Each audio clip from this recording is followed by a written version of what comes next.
Halo semuanya, jadi kali ini saya akan melanjutkan tutorial perancangan tikungan. Jadi pada video sebelumnya kita sudah sampai pada tahap pembuatan kontur menggunakan bantuan aplikasi Global Mapper. Jadi selanjutnya di sini itu kita menggunakan aplikasi Civil 3D untuk membuka hasil eksportan file kemarin. Jadi kita open dulu, terus di mana kita menyimpan dari Global Mapper. Terus kita open, continue opening DBG files. Biarkan dulu loading. Oke, setelah sudah terbuka, kita mengklik bagian yang berwarna hijau ini kalau di punya saya. Terus kita delete juga garis-garis putih yang mengelilinginya ini. Oke, setelah jadi seperti ini, langkah selanjutnya itu kita mengcopy semuanya. Tekan Ctrl C. Terus kita bawakan ke file baru. Di sini kita tekan clipboard, paste to original coordinates. Setelah itu kita tekan Z, enter, and enter.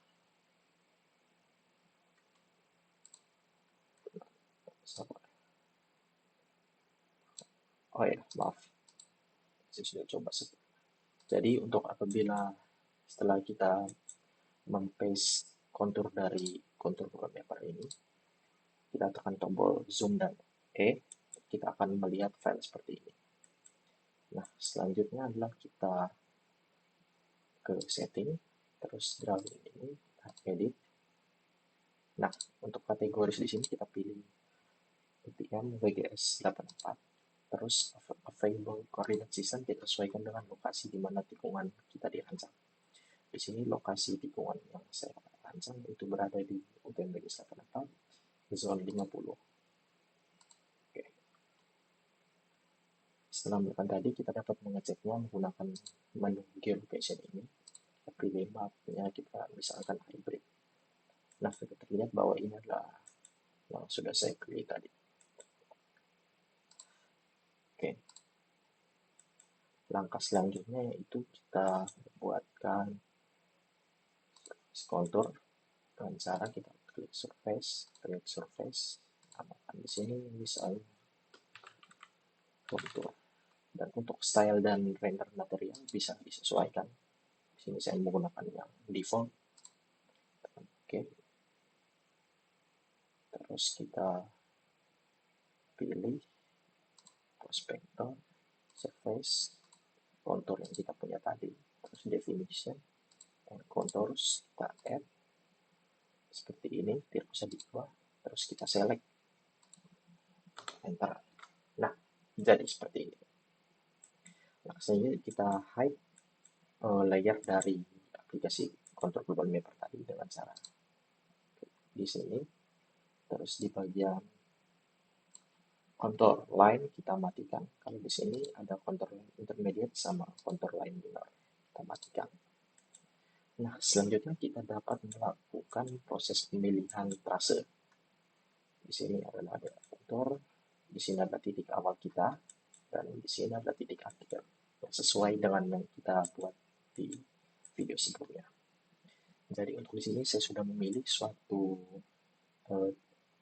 trase yang akan saya gunakan. Saya tampilkan terlebih dahulu. Nah, trase yang saya pilih adalah seperti ini. Kita juga bisa mengimport trase existing yang ada. Misalnya di sini, kita import, terus kita pilih existing. Nah, existing ini dibuat dengan aplikasi Google Earth. Terus kita tekan OK. Seperti ini, tidak usah diubah. Nah, seperti ini untuk kondisi tikungan existing. Oke, selanjutnya di sini kita akan membuat alignment. Kan alignment creation tool. Di sini misalkan saya ganti nama menjadi TR, operasi rencana. Terus desain kriteria sebenarnya kita tidak berurusan dengan ini untuk tahap awal ini, tapi agar tidak lupa, jadi saya nyalakan dulu. Dan starting design speed saya kasih default. Terus kita pilih tangent no curve, terus kita pilih sesuai arahnya. Di sini ada awal, di sini ada ya, dan di sini adalah akhirnya. Nah, seperti ini. Selanjutnya kita melakukan offset dari alignment ini. Tutorialnya itu kita tekan di sini, terus pilih offset alignment. Nah, offset yang misalnya saya ganti ini jadi apa ya, terasa mungkin. Nah, untuk sini ada increment offset on left dan increment offset, kita sesuaikan dengan lebar jalan yang kita punya. Jadi di sini, sebentar.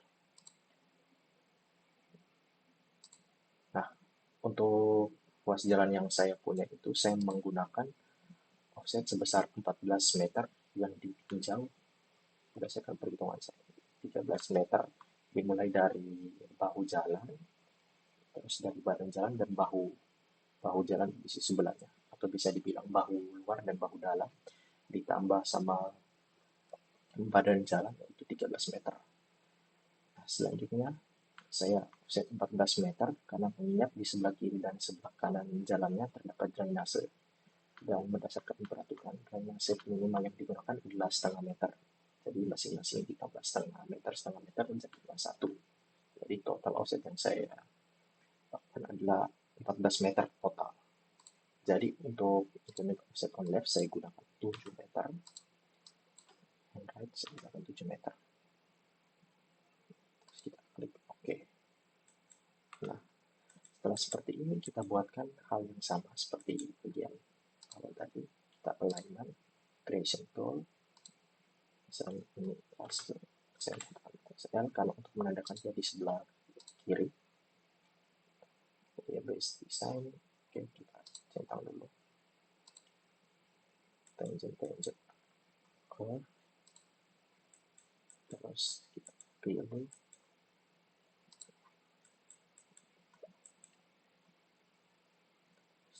oke, buatkan hal yang sama di sisi sebelahnya. Kita sebelah left adalah right, kita nyalakan, tapi kita tidak mengubah dulu design speednya karena kita belum tahu design speed berapa yang kita gunakan. Di sini sampai di sini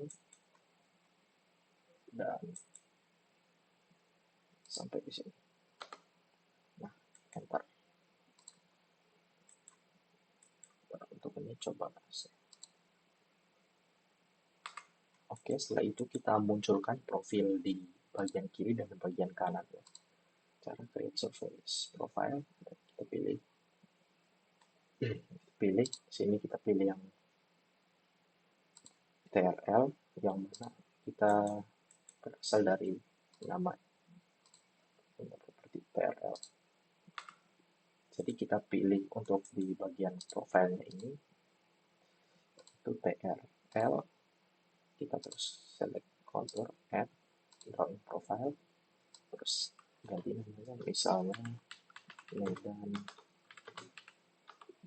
kiri, terus kita langsung create profile view, kita letakkan di sebarang tempat. Saya letakkan di sini.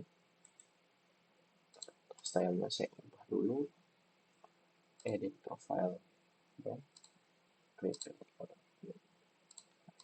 Nah, seperti ini. Selanjutnya kita buatkan hal yang sama untuk di profil sebelah kanan.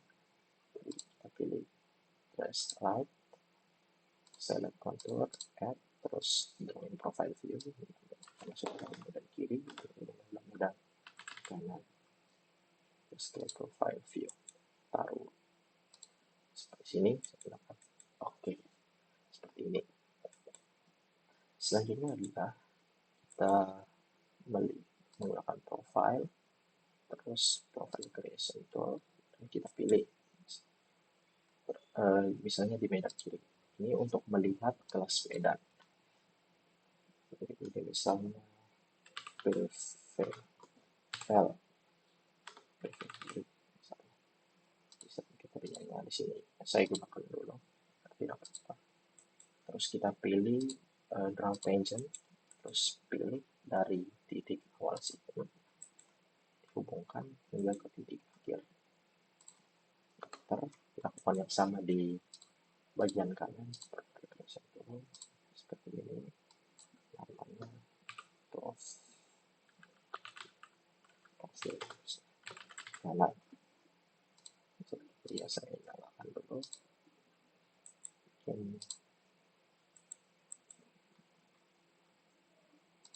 Seperti ini.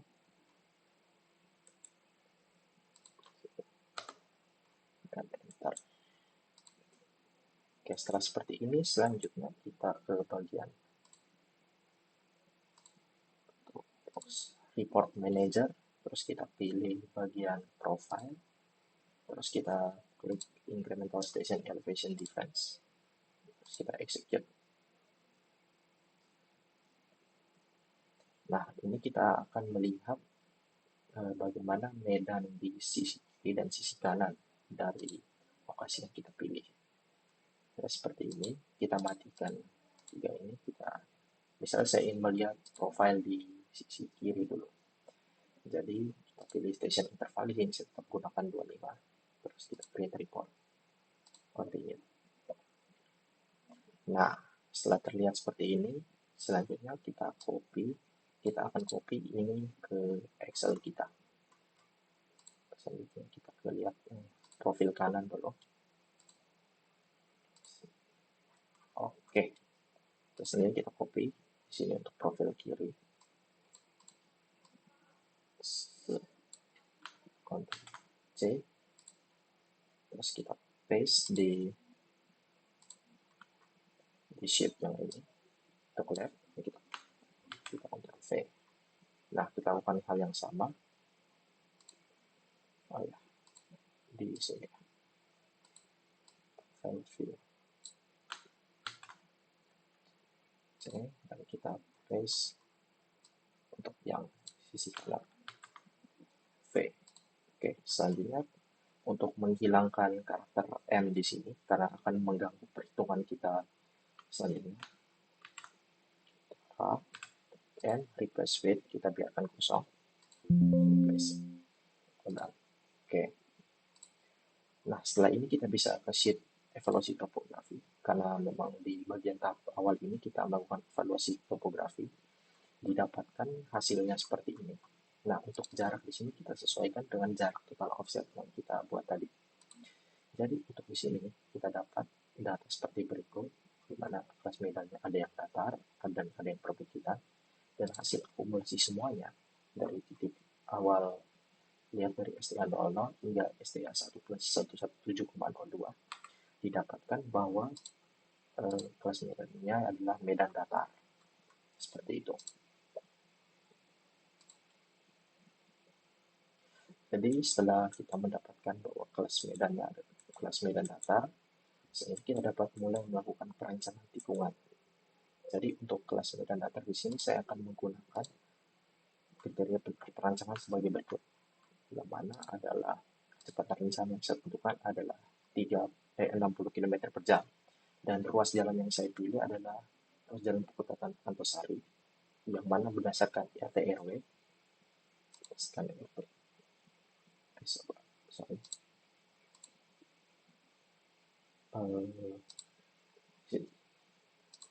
Ini berdasarkan peraturan RT RW, didapatkan bahwa ruas jalan Perkutatan Antasari adalah termasuk dalam jalan arteri primer.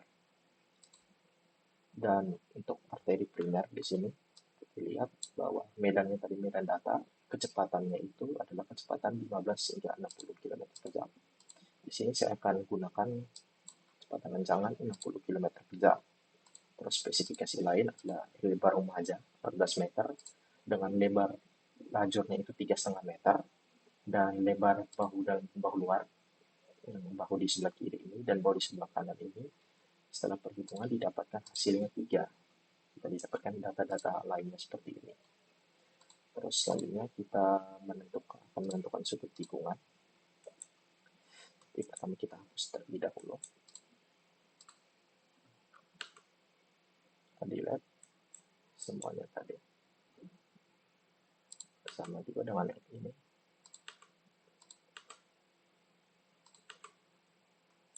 Oke, selanjutnya itu kita masih di bagian toolbox. Kita ke alignment, terus PI station dan report. Kita execute. Nah, pilih tracer rencana yang sudah kita buat tadi. Nah, data PI ini akan kita masukkan ke dalam data untuk di Excel. Saya di sini. Untuk di sudut tikungan ini. Ini saya sudah sempat masukkan sebelumnya. Untuk bagian northing di sini kita masukkan ke koordinat Y, dan untuk easting kita masukkan ke dalam koordinat X. Kita sesuaikan lagi. Ada perubahan. Saya coba cek dulu. Karena 56217424. Oke, masih sama. Jadi kita bisa teman-teman input sendiri datanya.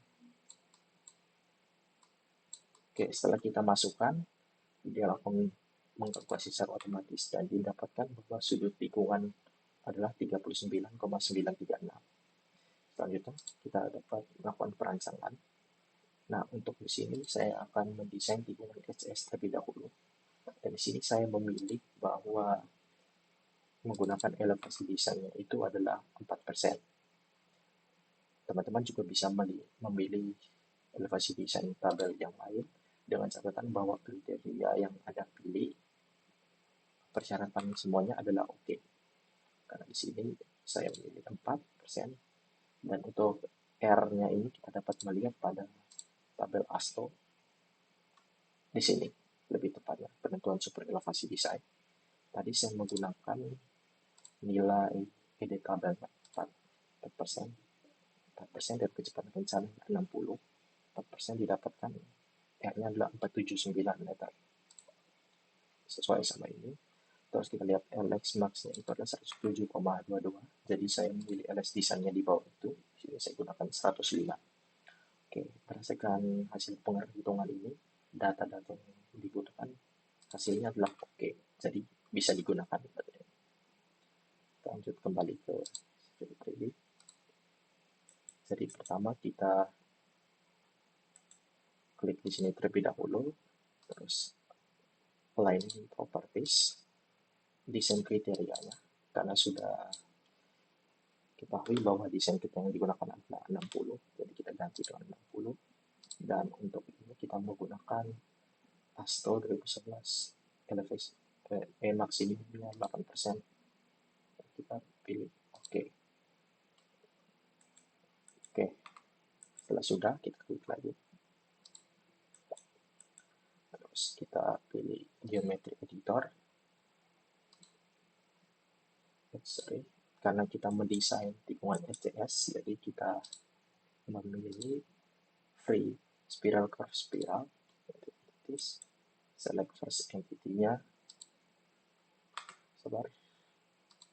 Layar ini kita matikan dulu karena akan mengganggu. Terus kita ulang langkah yang tadi. Kita pilih free spiral curve spiral. Terus select first entry-nya di sini. Select entry-nya di sini. Less than 180. Specify radiusnya sesuai dengan kita tadi. Misalnya di sini saya gunakan 49.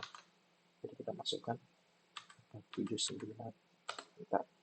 Nah, spiralnya kita sesuaikan dengan LS desainnya. Sini gunakan 105. Kita input 105. Dan 105 lagi. Oke, terus setelah ini kita tekan. Nah, sudah jadi untuk alignment horizontal kita.